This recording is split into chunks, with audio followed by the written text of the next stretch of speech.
Hey everybody, welcome to another Granny's Ride Along. I hope you guys having a great day today because for me, it started off stormy, but now it is beautiful. Blue skies, sunny skies. It's just beautiful. I love it. I love the weather. The temperature is, let me check my car. We're in the 80s. So that is so nice. So nice. But I wanted to come and talk to you guys as I drive. And my subject today is going to be a couple of things. My first subject is going to be about doxing. So we know doxing is becoming to be a thing of the past. Because people used to be so frantic about it. And they used to just be like so nervous about it. But now people getting to the point now they just don't even give a damn. They don't even care nothing about no doxing and none of that stuff. So I was watching Coco, and he was getting ready to strike this lady that's been using his videos. And Trese be doing the same thing. She struck like 2 or 3 people using her videos. So I said, okay. So it's not going to be doxing anymore. It's finna be baseball. So we finna play some baseball out here on this YouTube social media platform because these people ain't playing no more. Forget a doxing. Forget a doxing. They want you gone. So they striking pages. If you out here doing all the wrong things, strike. You know, better, strike. So that's what they doing. They striking. One thing I can say about myself, when I first came out here, guys, I tell you, I was just like the 3 blind mice. I didn't know what I was doing or anything. But God have kept me covered because I've been making the right decisions. I never, ever tried to run somebody else's video on my platform. I talk about people. I just talk about what I see. But I don't have to show you guys a visual, of what they're doing. I can tell you what they said, how they did it, what they, I'm very animated. So I do it that way. But these people that be kind of lazy and they want to get money off other people, it ain't looking good for them. It ain't looking good for them. I don't understand why they don't just do their own videos, but they don't want to do it that way. They want to use your videos, all of your hard work on their pages to make money. And I say, why are you out here? Why are you on social media in the way of brilliant, genius? Let people come out that got a vision. Let people come out that can talk to people, can do vet commentary. Let those people have these platforms instead of people just sitting in their living room running your videos waiting on a check. That makes no sense to me. It makes no sense to me. What a decision to make. So when you started your platform, you said, I'm going to be a reaction channel, but I'm not going to do any talking. I'm just going to run their videos. I'm going to run other people's videos, and I'm going to get a check that way. That's lazy thinking, guys. That's lazy thinking. But I just want to say to all new content creators, nobody ever told me this. Nobody. It just was a decision that I made on my own. With the help of the Lord, I give him all the glory and the praise. But I didn't know no better. I could have been doing the same thing. But that was not my purpose to come out on social media and run other people's video. I want to put myself on video and talk about the things that I see and the things I see other people doing and saying. So that's the route I took, and thus far, it has did nothing but paid off for me. I haven't been in any trouble because I just do me. So that's my advice to all new content creators. If you're thinking about running other people's videos on your platform, bad decision. Think it again. Think it through. Think it over.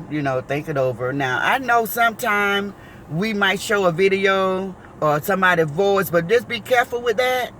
Don't let your whole content for years be somebody else's content. Don't do that, because I don't see several people get in trouble for that. So don't do that. And I want to tell you guys that that's going to be the new doxing strike. They striking pages. They bringing them down. And once you get 3 strikes on you, then you no longer part of this platform. And I say, is it worth it?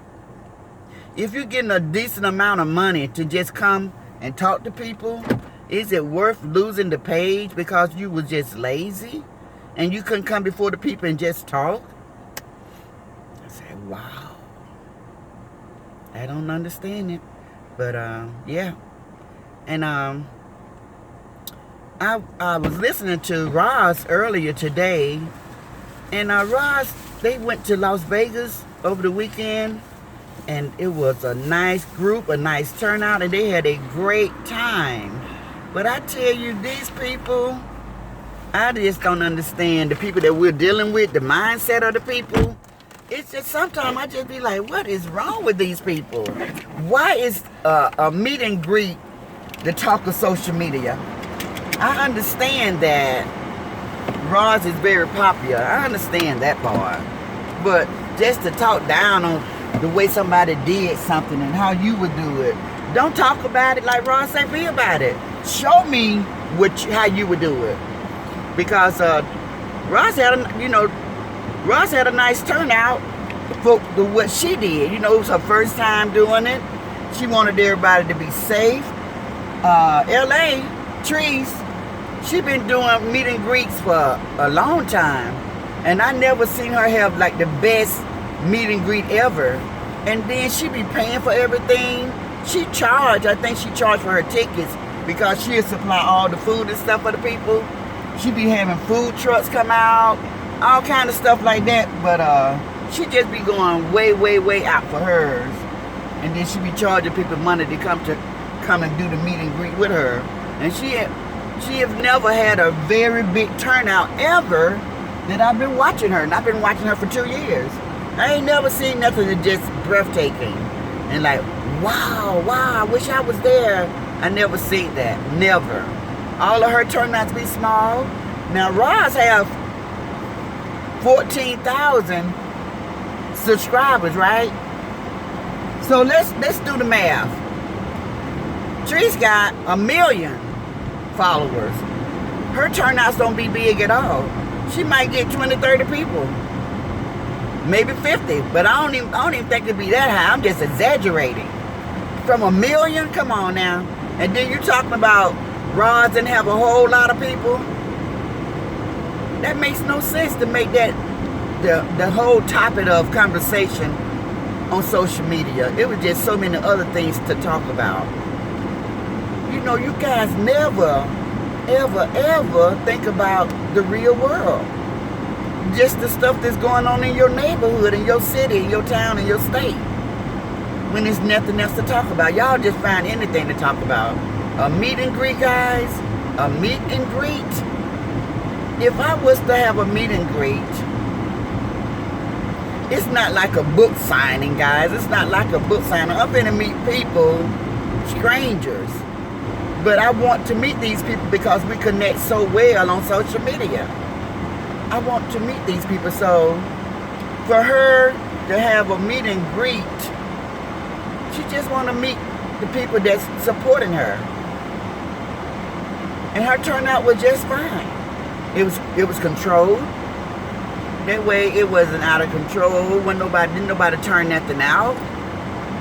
Didn't nobody drink too much alcohol. They couldn't handle the alcohol and they want to fight. Wasn't nobody raising no sand. They didn't get kicked out of Las Vegas. You know, if it had been Trese group, they probably would have got kicked out of Vegas because they alley cats. They over the top with everything. They got to be loud. Everybody got to know that they're there. You know, all of that. So good job, Roz. Good job. Good job, girl. You did a great job. And that's for real. I wouldn't want mine to be no different from yours. I want it to be nice, calm, you know, just everybody getting along, everybody vibing. Group of ladies, they went to a Cat Williams show. That's kind of stuff, you know, and they was very lady. It was very ladylike. It wasn't everybody had to know the Ross Squad. You know, they weren't screaming all over Vegas, the Ross Squad, the Ross Squad. You know, they weren't carrying on like that. They were being very presentable. They was representing the people. Nobody was ashamed to know them. So yeah, so very classy, very classy. Yes, I think that was very classy.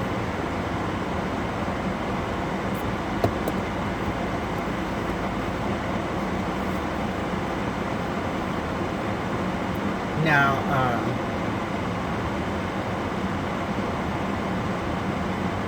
everybody know that. Give me a second. Okay, so I've been hearing talk about Trese being in the Bahamas with this dude, and she might be in love with the guy because she like to tell everybody, oh, he throwed it on me. So I don't know. I think it's weird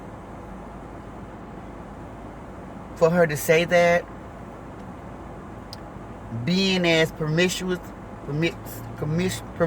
as she is where sex is concerned,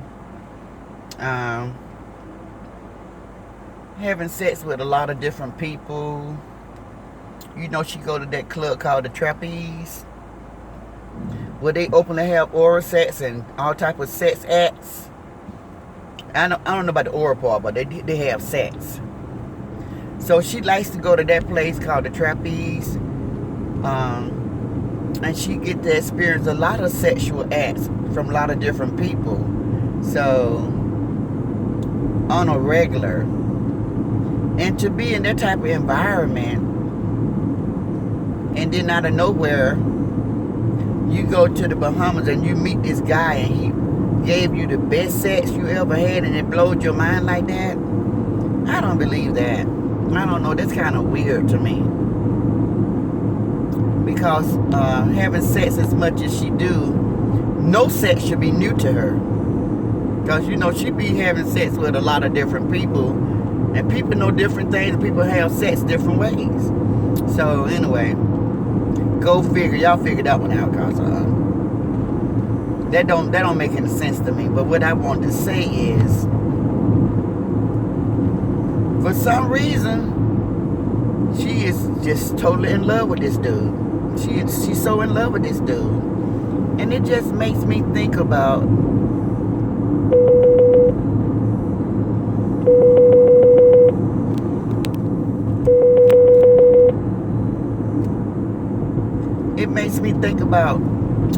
when I was 13 years old, guys.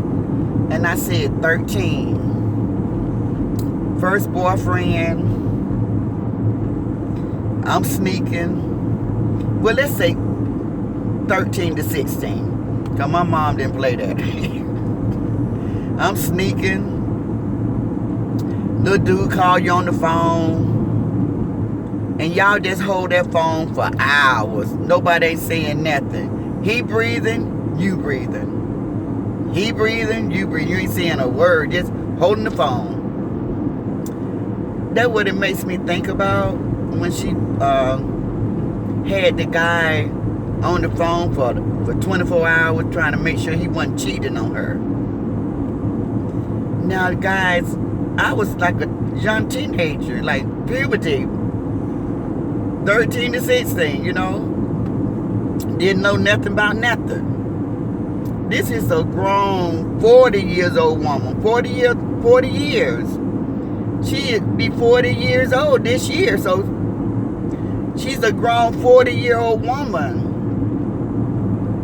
And she's sitting holding a phone because she's trying to make sure the guy's not cheating on her. I think that she bit off more than she can chew. I think she did way too much too fast. Because it's just been brought to my attention listening to her videos. I didn't get it from nobody but her, guys. So don't come in my comments. She said that she paid for his divorce. He lied to her and told her that he was already divorced. Then she found out that he wasn't. So she paid for his divorce. Now people want to say that she might have some type of autism going on. I don't know how true that is. But we know Coco grew up with her. He was in her. They grew up. They childhood acquaintances. And he said when she was younger in school, she was in the special class. I'm not putting that down because that's not what my conversation is about. But what I'm saying is,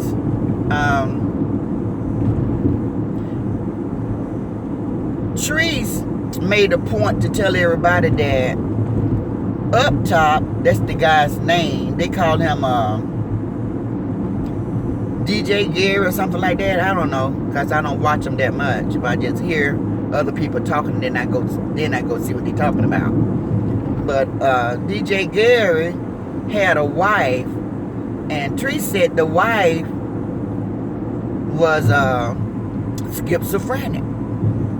So that made me think, if the wife is schizophrenic, that means that she has some type of mental problem that she's dealing with.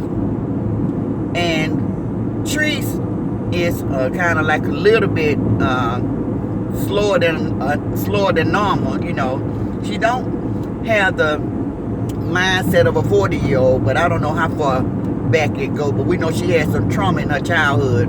Everybody that know her is aware of that. So that's not what this video is about. But I'm thinking about him, the boyfriend.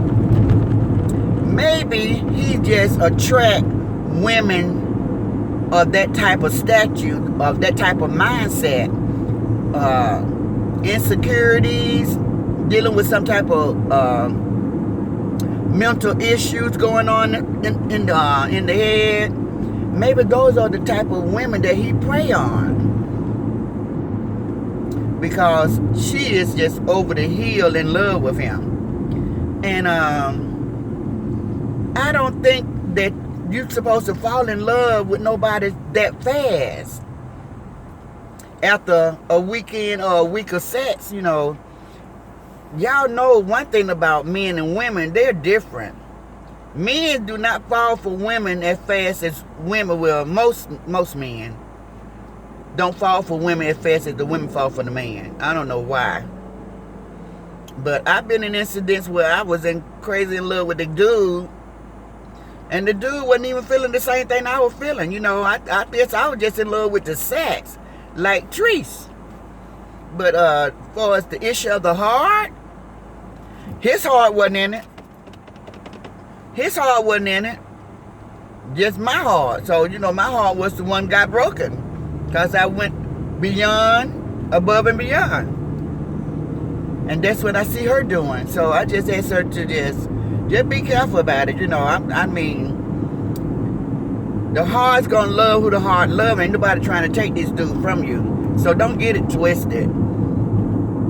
But I hate that he's openly using you and everybody see it but you know. What man wouldn't be in love with a woman that do everything for them? She buys everything. She spends all her money on him. If I'm not mistaken, when she went to Bahamas and when she left, she set him up in a nice place to live so he can spend time with his son. She's going all out for this dude. Which one of us would do all of that? Which one of us would do all of that? Then she came back here just selling everything. We already know that she's been trying to close the warehouse up, but this girl is just, she all the way on 1,000. Selling all her earthly goods to be with this dude. And so that's why a lot of people saying he's using her and that kind of stuff, but it's sad. It's sad. It's sad to see a man use a woman. It's just sad, you know. But you guys got to remember, he is like 25, 26, and she's almost 40. So she got him about 15 years. But he think he's smarter than her. Yeah, he think he's smarter than her. He think I know when she left and went back to the States, he was bragging on everybody how she be spending all her money on him. And how she do anything he say. Oh yeah. Oh, he's bragging about it. He's talking to his friends and stuff about it. But anyway, that's how men do. The first time I saw a man gossip is when I had married my husband. And it was his friend. See, I married my husband, the last husband, I married him too fast. I married him in 3 months. Because I refused to be having sex with him and laying around with him around my kids. I said, no, that's not gonna be the image they're gonna see. They're not gonna see their mama just sleeping in bed with a man. This man gotta be my husband. So that was a decision that I made. It was a bad decision because I should have gave it more time. But I just be trying to tell her stuff that I have experienced. And she most of the time she get it wrong. And she be very offensive, and she think I'm trying to tell her what to do, or I'm trying to talk down to her or embarrass her. And I hate that she feel that way, because I can tell her a lot of things that I've experienced, when it comes to the opposite sex. So anyway, that's where we are with that. And have you guys ever heard of enablers? I was watching BYB, and I never ever watch her. But when I'm scrolling, I always see her on live. She be on live more than anybody. This girl be on live like 4-5 times a day. She's on live a lot.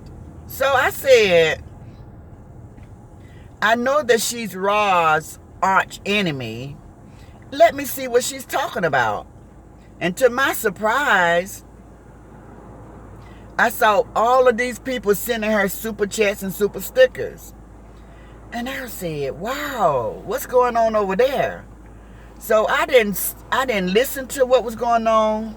I had my volume turned down because I don't like all that yelling and screaming and just bashing and digging. I can't, my spirit, I can't take it. So I turned my volume down. So I was looking at the scroll across the top at all of these people that were sending her money. So I was like, do these people not believe that she's gambling, or do they not care that she's gambling? Why are they enabling her with all this money? And I counted like 600, but I came in at the end. It could have been 1,000. It could have been 1,500. I don't know what it was, but enablers. An enabler is a person that will feed a crackhead money knowing that the person is on crack really, really bad. And they already know when the crackhead get the money, the only thing the crackhead can think to do with is spend it on crack, because he's a crackhead. So if you give a crackhead all of this money and they got all the crack that they want, and they just smoking it till they bust their heart wide open, is that murder? Did you kill that person because you enabled them to be able to smoke crack for the next 2 weeks every day, all day long, and they die? Who would take the blame for that? Same thing with a gambling addiction. You guys know, Granny was a gambler big time. I started gambling at the age of 13. I used to watch my mom play cards, and I had her to teach me how to do it. And I was in middle school. I would go to school and teach everybody how to play tonk. And when I taught them how to play it, I tell them, bring the money, we're going to play some tonk. We go in the gym at lunchtime and play tonk. I walk out of there with everybody's money, because I had been watching my mom a long time. I didn't cheat, but I just knew how to play real good. Just watching my mom. So that went from playing tonk. Then I went to playing slot machines. What else do I gamble to do? Just talking slot machines, I think. Yeah, that's all the gambling that I did. But yeah. So to enable me was to give me all of the money. So God did not choose that path for me. So I started off winning. I would win all the time. I would win all the time in talk. I would win all the time in slot machine. And then it went dry. It dried up by the time I got into my 30s. My late 30s, early 40s, it dried completely up. I couldn't hit nothing and wouldn't nothing die. I couldn't win a thing. I'm deep in now. I'm deep. I'm deep in sin. I couldn't hit nothing and wouldn't nothing die. Yeah, so I decided I had to pray about it real hard. That's God to take that addiction from me. Because I lost my house. I lost my car. I had to start all over. I had to start all over from scratch. And I said, I never want to be in that dark place again. But that's what gambling got me. And so I can see the lady that they talk about a lot on social media. They call her BYB. I can see the path that she's on. Whereas they say, because I don't know, she live in this like this shed like house like with a tin roof. And they never see her spending money on her on her kids, and they just, cause she spent all the money in the casino. I was that person. I go spend all my money, and I don't get hungry till I get broke. Now I'm looking at all my siblings like nobody did it but me. I was the only gambler in the family. Isn't that something? Out of all of my mama kids, I was the only one that picked up that addiction. But yeah, it's nothing to play with. So guys, that's supporting this lady, the BYB lady, I'm gonna call her name, Sharita. I don't want to call her BYB. I don't even know what that means. Sharita, all you guys that supporting her, I don't know whether it's true. It's just stuff that it's just things that I have heard through social media. If she's gambling like that, guys, y'all not helping her, giving her money. Y'all not helping her. You guys are enabling her. You all are enabling her to continue to gamble. Now, I hope it's not true, because I don't wish that on anybody. But I know sometimes people say things out on social media and then the truth get twisted. So I don't know whether she's gambling or not. I'm not that deep into her life. That's her life. But it's sad. It's sad. It's sad. It's sad to be trapped like that. It's sad. It's sad. I was pitiful. I can say that about myself. I go work on payday. I was in the casino. I was in the casino. And I would be there for hours. We talking about 8-9 hours. Walk out the casino, ain't got a dime to my name. Ain't fed myself. Ain't took care of no bills. Nothing. Only thing I want to do is gamble. That's a gambling addiction, and I had it. So you all are not hurting us. Raw Squad, those sisters, people that talk about her. Y'all ain't hurting us by giving her money. That's not affecting our life. It's affecting her life. You guys are enablers. Think about it. So I'm going to close my video because I'm running out of time. So thank you guys for listening. I hope you guys enjoyed this video. Don't forget, guys, teachable moments going to always be in my videos. Teachable moments. Hit that thanks button on the outside of the video where it say thank you. And it'll go into my super chat, super sticker. Thank you. And then you get to choose a money amount if you choose to give me anything. Just know that you can always give something. And I just love YouTube for setting that up for people to just record all the time. But I talked to you guys that I got to hang up now because I don't want to run out of time. Thank you guys. I love you guys. I see you soon in the Raw Squad or the Dose Sisters. One thing I like about us, guys, one love. Shalonda said that and it struck a nerve with me. One love. That's it. We got one love for each other. We love on each other for real, for real. And that's what's so pure about it. Ain't no mess in the group. Ain't no mess going on. We don't just live to keep stuff going on. And before I started this video, you know what the Lord put on my mind? I live for God. I wake up each morning and I live for the Lord. Sharita, I'm convinced that you live for Roz. Because of Roz, you live. That's sad. Bye, guys.